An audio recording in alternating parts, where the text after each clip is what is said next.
So the a bit more detail on what my son and I were talking about is that there was a particular business that I was trying to buy.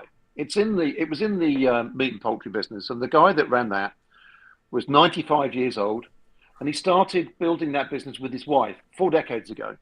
4 decades ago, and he wants 3 million for the business. And there was a time when it was worth that and more, but it isn't worth it now because their profits have dropped to 300,000.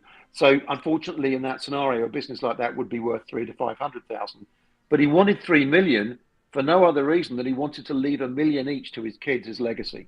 And at 95, he doesn't feel that he has a lot of time left. So sometimes it's nothing more than the emotion of a value that they want that represents their life's work.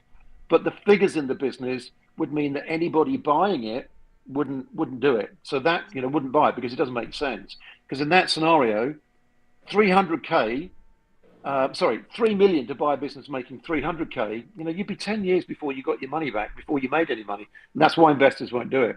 But other reasons are, so often when I talk to a business owner that's say in their late 50s, 60s, 70s, you'd be surprised. They're very much of the I will build a website and people will find us. They don't understand all the things that you need to do to drive traffic to a site to get more revenue. And often they're not doing it, or they're not very au fait with social media and they're frightened of it. And they don't empower the people in their business to do it for them, to convey their brand message or even build a brand.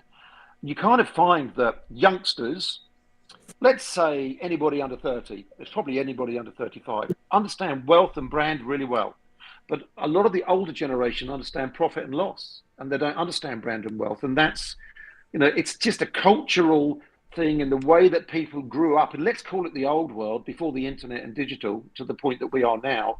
That is a lot of the reason why these additional bits of low-hanging fruit don't get captured and brought in. There's other reasons too, Julian, but there's two, and they just make you want to cry, because that's what you get for your life's work when you could get